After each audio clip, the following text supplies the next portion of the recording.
Okay, as promised, this is the first of a multi-part series of recorded lectures to help provide clarification to some of the questions that you all have had leading up to SRR. So I'm going to cover several sections starting from the introduction and going through requirements. I'll let you know at the end what's coming next after this. And of course, as always, if you have any questions, please do reach out and let me know. So here we go. So first of all, let's talk about how we should open the SRR. So this is part of this presentation's best practices. So you should start your presentation by introducing the system of systems architecture. So we've all studied the system of systems architecture. You kind of understand in general the architecture, but it's important to introduce your audience because some of the audience members did not attend your first round presentation. And so what is the architecture that you're focused on improving? How your system will operate within that architecture and specifically how it's going to contribute. So this demonstrates you understand the overall mission, and demonstrate that it's not about your widget, it's about the overall mission, how your widget fits, and what is important about your system and how it's going to contribute to the architecture.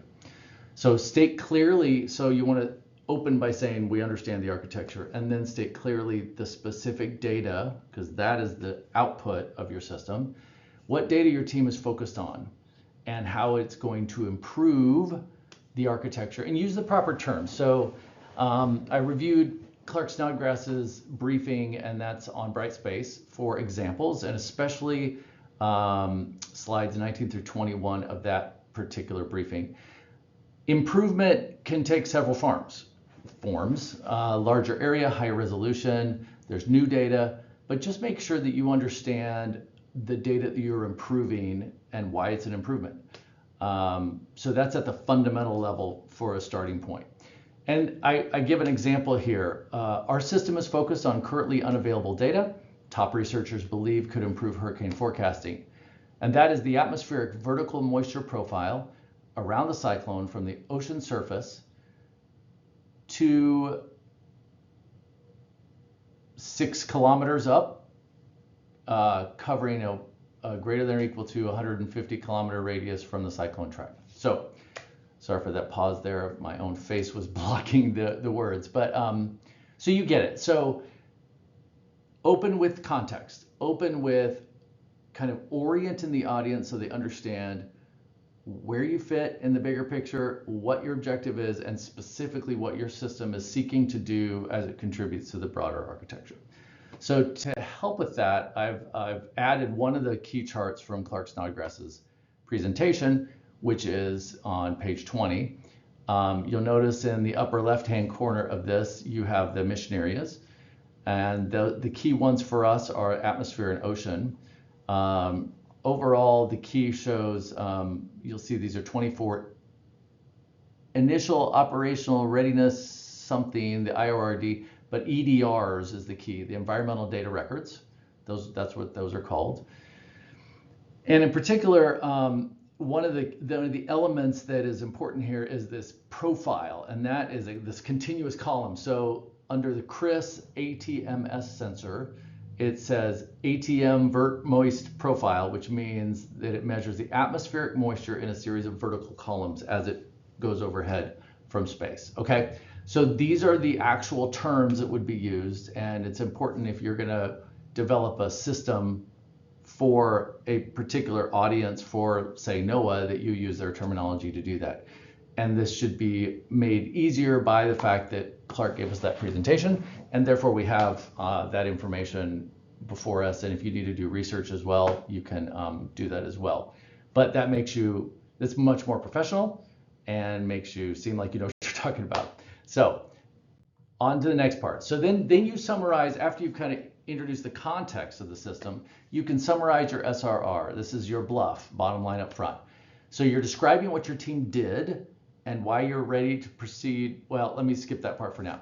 You're describing what they're going to see in what your team did. And obviously you're probably not going to do all the details. You won't have time of these things, but you want to tell them you did these things. We performed the system functional decomposition, and we're going to show you a functional flow block diagram that represents the functional decomposition that we performed. We identified and give the number, some number of level 1 system requirements and some number of level 2 requirements, and we perform the test. They're complete, they're consistent, and they're necessary to perform this mission, including verification methods and verification activities, which I'll go through a little bit later. Our requirements are traced to the higher levels and traced to the mission objectives, all of our requirements. And we've defined our major system interfaces and those driving requirements, and we are ready to proceed to SDR. So that last statement is because the typical SRR, which doesn't typically come immediately before the SDR, is to get authority to proceed to the initial design phase, which depending on the program could be SDR or PDR. So what you're doing is you're saying, we did these things, we are going to provide evidence of that, we're going to provide artifacts that show that we did these things, and we believe through our logical process, through the artifacts you'll see, and through our logical reasoning of how we perform these activities and our assessment or tests we ran them through, that we have all the required elements necessary to feel confident that proceeding to SDR is the right thing to do at this point. So that's your bluff, okay? So now let me go into, I'll go into a structure later of kind of the overall briefing and kind of how I would recommend structuring it. So functional decomposition and functional flow block diagrams at the beginning. Let me give you a little bit of a reminder about the terms used for system functions. So functions answer the question, what does the system need to do? So these are activities or actions that change an object in some way. I give examples of that here. We already know, we've talked about that this is verb-noun pairs. I provide some examples here as well. But like requirements, functions can be decomposed or broken down into lower level functions. Together, each lower level set of functions represents the higher order function. So like with requirements, you want to ask the same questions of, is this complete? Is it consistent? Is it necessary for the lower level functions? However, I want to caveat that functions, activities aren't treated the same way from a levels perspective that requirements are. So requirements are kind of, you tend to structure them based on system decomposition, physical element decomposition. So you would have system level requirements that would represent the sum of the whole system, right? And then you would have subsystem level requirements or element level requirements. And you're looking at different, how you break apart the physical system into those elements. When you talk about functional decomposition, because it's activity based, you're looking at the set of activities required at a high level, and then you're breaking down this one activity block into some lower level blocks that could be a mix of system elements that are involved, physical elements that are involved. So just when you think about functional decomposition, don't have the same level of, how shall I say, the same rigidity around how you define those levels. It's the right set of activities that the system as a whole needs to do, or the different pieces of the system to perform that action. So just an FYI. Now, I'll talk later about what I'm going to require for SRR. I'm not going to require a full functional decomposition. Let me finish going through this chart real quick first, which is functional decomposition is after you've analyzed a function and you understand the composition of that function, then you can decompose it into those elements. Okay, that's decomposition analysis. I'm just giving you industry terms at this point. They're represented often as a logical flow, as a sequence of actions that together fulfill an objective. And this sequence of actions is called a functional flow block diagram. That's the industry standard. Functional flow block diagram. You can put a lot of functions together that fulfill an objective and call it a functional architecture as well. Sometimes this can get really confusing, but what I want to make clear is that what I'm asking you to do in SRR is to create a level 1 functional flow block diagram. What are the set of high level activities that together will help you meet the mission objective?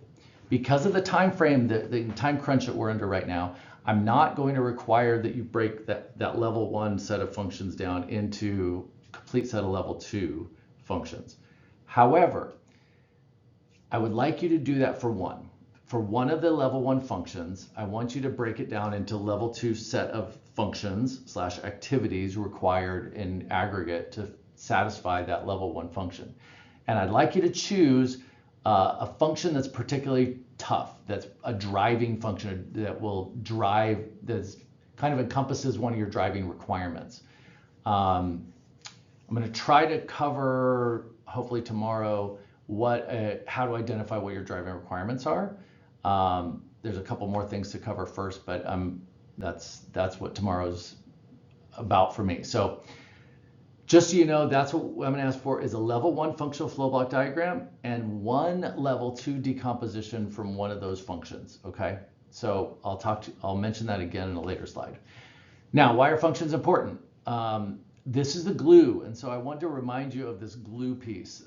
They provide the foundation for activity-based / functional system requirements. So it helps you focus your system requirements and make sure you don't miss some of these really key activity-based requirements, functional requirements. It also is important to inform system interface definition, but perhaps more importantly for the context here, it's the starting point for your ConOps. If you recall, your ConOps is how the system will operate in its operational environment. And just as, in case I haven't mentioned it already, I've moved the ConOps section to the SDR because you really do need a system to talk about. But this is going to be your starting point. So your functional decomposition, your functional flow block diagram says the system's going to do this, this, this, this, and this in this order in order to satisfy the mission. So if you think about your ConOps as being the concept of operations, how your system will operate in the operational environment, then it's a set of activities, right? And then it's connected to a set of things. So the ConOps really addresses interfaces external to the system and operational activities in the course of the mission campaign or the mission, fulfilling the mission objective of the system. So ConOps is being moved off to SDR, so I'll talk more about that later. But this is really important to do this well because it'll help make it easier for you to create your ConOps later. Okay, so that's systems function 101. I've created here a example level 1 functional flow block diagram. It's not a complete representation of all functions. I'm focused here on an example that I will pull through and also talk about the requirements decomposition for a similar example here. So this is really just the high-level functions that are directly related to the mission data, which is the point of the whole thing, right? So, and this is where I state what I already mentioned about the physical elements. So it all starts with a notification that a storm or a cyclone or a depression has been detected and what its current track estimation is. That information will the system needs to take that information and needs to do these things. Estimate when the system, the air or space-based system, can get to the storm and start collecting data.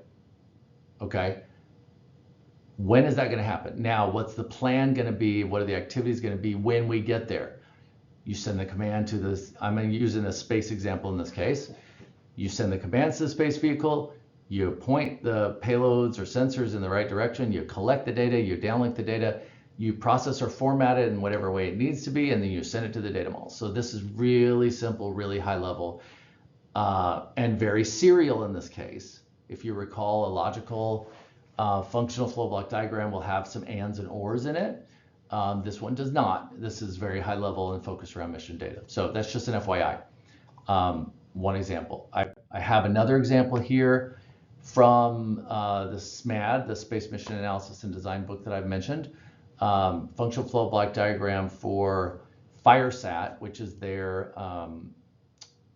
name of the system that they developed throughout the book. Okay, You'll notice that the levels here, the 1.0, 2.0, 3.0, 4.0, are slightly different than how I'm defining them, which is normal. You're going to have slightly different definitions, but they're consistent within their definitions. You'll see the ands and ors here. You'll also see that there's a mix on this example of level 1, level 2, and level 3 as they define it. So level 1 has these high-level conduct mission operations. Then the mission operations 1 is broken down into 4.1 to 4.5, and then 4.4 is broken down. So while it's a mix of level 1, level 2, and level 3 on the same diagram, you notice they don't mix, but the numbering scheme makes it easy to follow that it's level 1, level 2, level 3, and it provides deep insight into that one piece, which is this determined geopositioning data. So it's just one example. None of this is mandatory to do it in this way. I want to give you the freedom to do it in the way that you feel is best for your system and for your team. But there's a couple of examples. The one that I provided is only level 1. And like I said, I'd like you to break that down to level 2, but this is an example of doing that. Okay, so this is functional flows.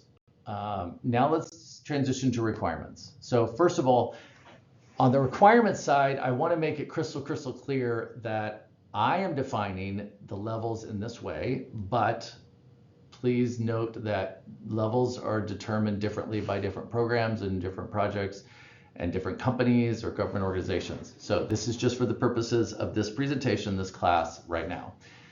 Level 0 is your mission objectives for your system. What does your system need to do at a very high level? And the mission objectives are not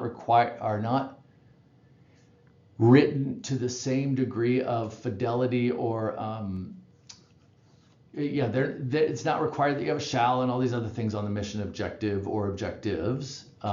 It's just required that there's enough specificity that you understand what it is you're trying to design. So like that toaster example from the video where it said toast bread, and that was underspecified because it was like, okay, I can use a campfire toaster, or I can use a commercial toaster or a personal toaster, underspecified. And he added elements like must plug into a wall, must fit on a kitchen counter, and things like that, that gave enough specificity so you understood kind of what it is that you were trying to do. And notice that those more specific elements still weren't in the SMART format, but it's just enough from the user that you know you have pretty clear marching orders so you know the direction you're headed in, okay? We are going to define our objectives better than that because we're coming from our system of systems architecture review, and therefore we have done some work to understand more, to have more specificity around what those elements are and what their requirements should be. So anyway, and I'll get in a couple examples. So that's level 0. Level 1 will be system requirements. The system includes all the segments required to perform the mission. So a space system always includes the ground segment, the space segment, and the communication segment. That's a very typical definition. Those 3 segments, but they define one system because without any of those, you can't operate. Similarly, aircraft will have a ground segment and a space segment and a communication segment. There may be other nuances in the typical air system that I might not be familiar with, but for the purposes of this class, I'll say those 3 segments define the system, okay? So system requirements are at the level that it's inclusive of all 3 of those things. Level 2 would be now ground segment requirements, communication segment requirements, and space or air segment requirements, including the subsystems of the space and air. So if you think about, you kind of aggregate, the system includes all the major elements, but now your next level down would be ground segment, comm segment, attitude control segment, electrical power segment, payload segment. I wouldn't call it segment, but those could be called subsystems on the space vehicle. So I hope I'm not being confusing. Level 2 is exactly what's listed here. When you get to level 3 and beyond, it's basically breaking those physical elements down even further. to configured items, to avionics boxes, down to electronic cards, down to chips, etc. Those, you can go really low in requirements definition depending on, how deeply your organization, your company is going to integrate, right? If you're creating the chips that will then be made into boards, that will be put into boxes, that will be put into configured items, you need to develop the requirements all the way down and trace them all the way up to the mission. Anyway, so we're just focused on level 1, level 2. Now, this is where I screwed up. When I defined when I talk about it being solution agnostic, yes, I was right in saying they were solution agnostic, but I was not right in saying that it shouldn't necessarily imply air or space. So level 1 requirements, again at the system level, can imply an operational domain or an operational environment such as space, air, land, or sea. It's okay to imply that in how you write them. It often doesn't have to be done, but it's okay. Level 2 requirements should also be specific solution agnostic. However, they should reference the operational domain or the operational environment such as space, air, land, or sea. Why? Because it's difficult to be specific enough in to meet the SMART criteria of subsystem requirements if you're not implying that that subsystem is in space or not, right? That your attitude control system has air going over it in order to control it, and you're doing control surfaces versus thrusters or reaction wheels or control moment gyros or whatever you might be using. Not that those things are all required, but there's just enough nuancy elements that if you try to force feed it into not referring to your operational domain, it just creates a lot of problems. So I apologize for the confusion in that. This is the direction that I want you to go, and I have some examples that hopefully will help. So level 1, level 2. Each level 2 requirement will trace to a level 1 requirement and one or more level 1 or 2 functions, okay? And a verification activity. And I'm going to get into that a little bit later as well. So, and I left this clarify requirements thing. I'm going to talk about that a little bit later. All right, so let's move on to requirements tests. Again, I've talked about this. I just want to be crystal clear to make sure that we're all going through this test with every individual requirement and with every set of children requirements. So, individual requirements. Always, always, always use the word shall. One way the shalls are referred to as threshold requirements. In other words, this is the minimum acceptable performance level you must attain for us to basically buy this asset from you if it's a government contract, for us to sign off that we are receiving this from you. Really important. So that's a true requirement. A wish or a desirement, as I've referred to, will use words like will, should, or must. Sometimes those are called objective requirements. So there's threshold requirements and objective requirements. That is, hey, if you can do this, awesome, we'd love it. But it's not a minimum requirement for our contract. Now, I want you to test every individual requirement you create for SMART, specific, measurable, attainable, realistic, and time-bound. Each requirement must also be verifiable.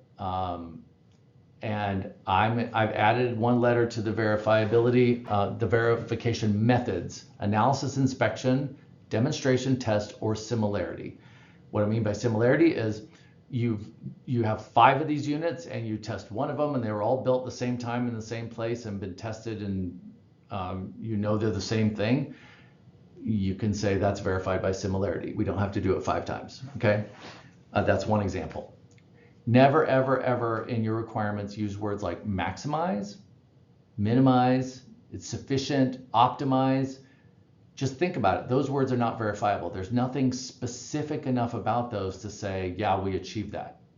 So be very careful with your use of words. Consider how those words all have meaning, right? And so if you go through this exercise with the individual requirements, you'll be good. Now, those are individual requirements. Now let's look at when a parent requirement, say a level 1 requirement, is decomposed into a set of children requirements. Now there's a different test that you put those children through. So all those children requirements that trace up to a parent requirement as an aggregate must satisfy these criteria. They must be complete. So when you look at them as a whole, do they fully satisfy the parent requirement? And what we mean by that is if we did all those things, are we guaranteed to have that parent requirement, check the box on the parent requirement? Or might there be something missing in that set? So that's important. Second thing is, so complete, consistent, and necessary. Consistency is internally consistent means, if I meet one requirement and I might put another one at risk, are there requirements in conflict on my list? And sometimes it's hard to see that, especially if there's a lot of them. But just make sure that I'm not putting one in jeopardy if I meet another one, right? Or if I exceed this requirement, does this one now tank? And third, is it necessary? You don't want to overspecify, or you don't want to put in requirements that are not absolutely required. That just will drive costs up and schedule. It's just not a good practice. So just make sure you have the complete list, that's consistent, and that there isn't anything extra that you don't actually have to have in order to satisfy the parent. Okay. Individual requirement tests, sets of requirement tests. Now let's move on to the next thing. I'm going to give an example. You see I've kind of iconized the flow in the upper right corner of the slide. And here's a level 1 mission objective. Now, this example is focused on an allocation of the timeliness requirement that you'll see in the mission objective. So the system shall provide 3-dimensional atmospheric moisture profiles. I don't know if this is exact, if this is going to be what you have. You may not have all these things. From 0 to 6 kilometers above ground level at vertical resolutions of less than or equal to 50 meters and horizontal coverage of greater than or equal to 150 kilometer radius, centered on the cyclone track every 30 minutes. Now, that's a really big, meaty one that has a lot of specificity and is a whole bunch of things mixed in together. You're going to want to break, when your level 1 requirements address all these factors, you are going to want to break these things into these different elements, okay? So that you can look at them independently where appropriate, right? Obviously, if you need to have those different elements together and it's not a compound requirement, then you need to do that. Okay, but let me break this down, focused on timeliness. So here's a couple of level 1 requirements that are focused on this timeliness. So the system shall collect the required data over the entire every less than or equal to 30 minutes, okay? And then the system shall send the collected data to the specific place in the required data format. And you see I have it to be supplied. They will tell us what that format is every less than or equal 30 minutes. Okay, so these are some level 1 requirements. Now let's look at level 2 requirements. Focus on the allocation of, again, just this timeliness requirement. Now, I'm not saying that this is perfect or ideal. I'm saying that this is a set of requirements that I'm showing an example of how you might allocate this 30-minute requirement down.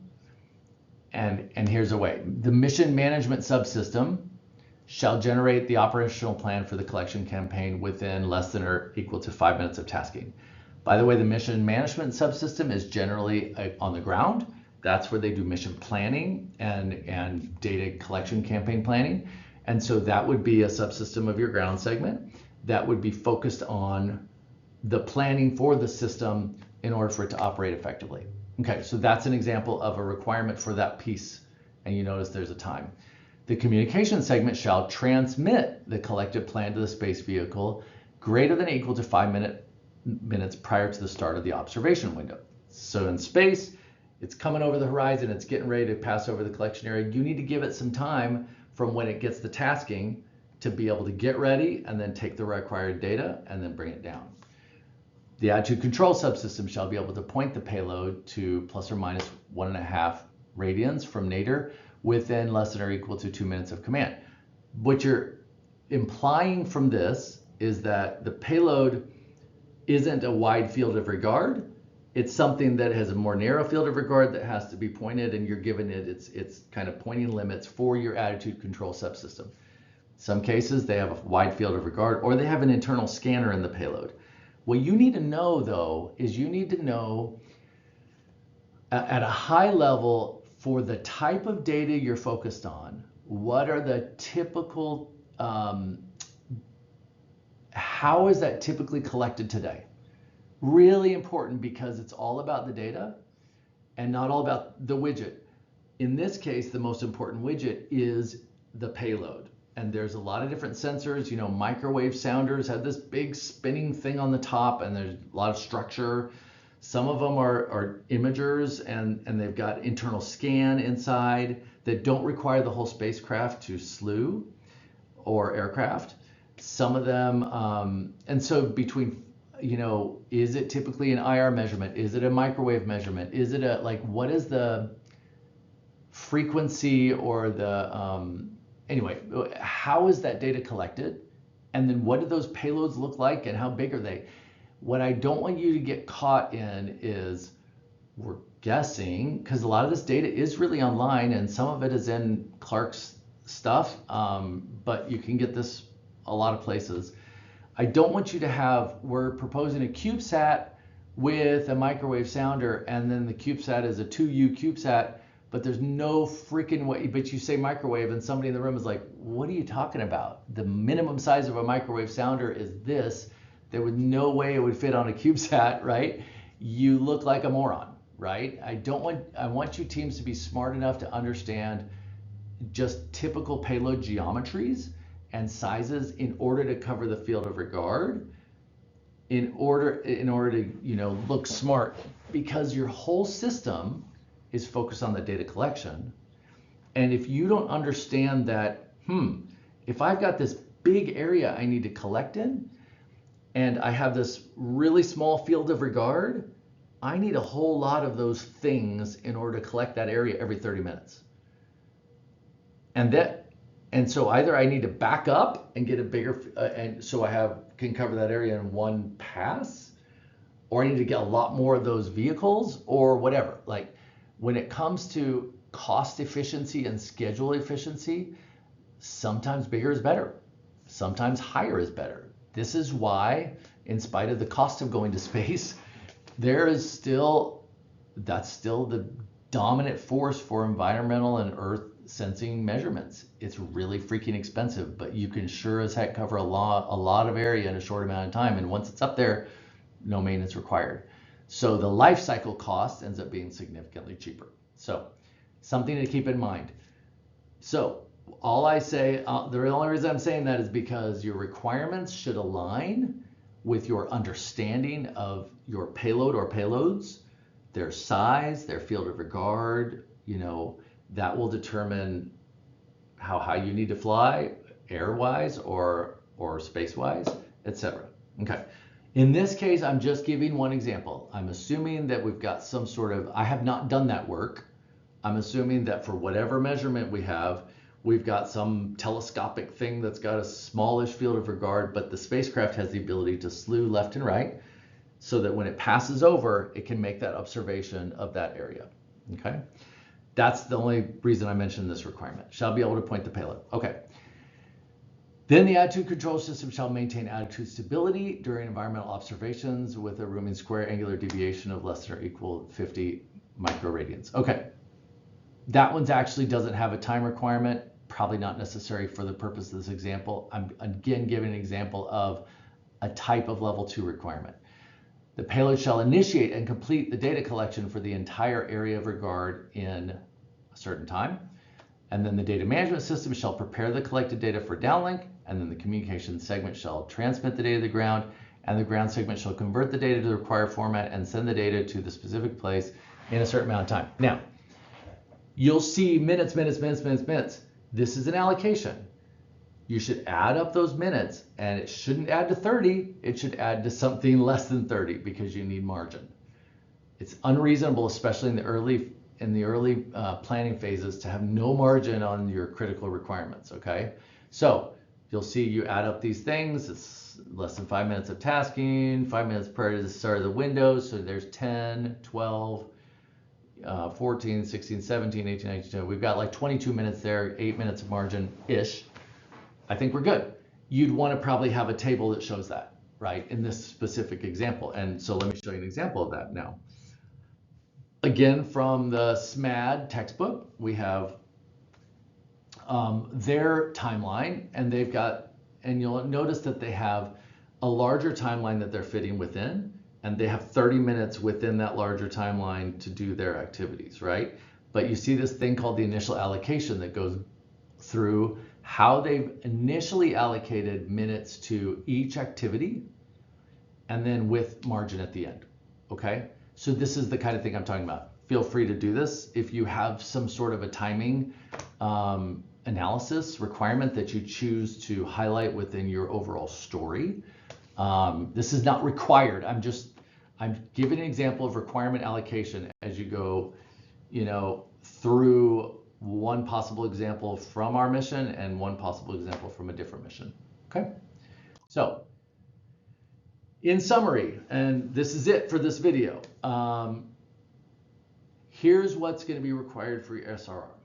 The mission context and objectives, your intro, and as I mentioned, the system is part of a larger architecture. You need to understand and be able to describe how does it fit and what is its role. Again, you're not to a specific system yet, but you're talking about a system that will do a specific mission, and this is why it's important. You're going to have functions, and in particular, a level 1 functional flow block diagram is required, and one level 2 functional flow block diagram where you decompose a major or driving level 1 function into its key elements. You're going to identify level 1 requirement. So you need to be specific about your level 0 mission objective or objectives. Should be pretty high level, fairly simple to create. Don't get super detail-y about that because you'll just make your life harder. So simple set or one mission requirement or mission objective. I'd probably call it a mission objective because you should really save the word requirements for those things that are smart and verifiable and blah, blah, blah. So probably, I would probably call them mission objectives, and focus on the data that your system is going to provide. Level 1 requirements, break that down at the system level. Level 2 requirements, break it down at the segment and subsystem level. And then you need a verification method and activity for each requirement. I'm going to describe it here. Verification method is AIDS, similarity. Activity describes the thing. So if you're saying it's an analysis, describe very briefly the analysis that will be performed that will meet that requirement. It's an analysis that looks at blah, blah, blah. I don't expect you to know these things well. You can use other resources such as AI to help. I have no problem with that, especially given the timeline. But I do want to see a verification method and a brief statement of an activity with a little bit of specificity. Like it's not just, duh, it's a math analysis. It's something more specific than that. And then, so now you have all those things identified. Then create a requirements traceability matrix that trace level 1 requirements up to one or more mission objectives, and preferably trace those to functions, level 1 functions, and level 2 requirements trace to a level 1 requirement and a function and a verification method and a verification activity. So in other words, for every requirement, you should have a parent-child or parent traceability, verification method, verification activity, and the function that it traces to, or a set of functions. It's probably going to be a set of functions because, like I said, there's not this one-to-one correlation between functions and objectives, functions and requirements. You'll probably be able to point to several functions with each of your requirements. Not always, but often. And finally, I want to see just basic interface definitions. Now, you may recall that in these level 2 requirements, you had the mission management system shall, the attitude control subsystem shall, the and I meant mission management subsystem shall, subsystem shall. That is part of your definition of what those subsystems are for, okay? And by saying that these shall do these things, and by looking at your functional flow, you begin to get a sense of how your, what the interfaces are between these major system elements and subsystems, right? And what I'm talking about in terms of interfaces, and I'm going to go through this a little more later, but it's literally like a block diagram with connection points, and then what's, you know, are these physically connected? Is there a physical interface? Is there a data interface? Is there a power interface? Is there a thermal interface? It's these, what are the interfaces between each subsystem, each major system element, etc. This is, again, within the system. So you're just going to create a block diagram that has those major elements with lines connecting the things that connect and what's on those lines. I saw an example today of where you have a key that says these colors mean these things in terms of those connections. Probably better would be like a dot dash, thick, and a dash dash dash, and a dot dot dot. You know, something that's quicker to probably absorb, and if somebody's colorblind, they'll still get. So this is required for SRR. This is the whole SRR, okay? And more to come. I hope this is helpful. As always, ask questions if you need. Thanks. Bye.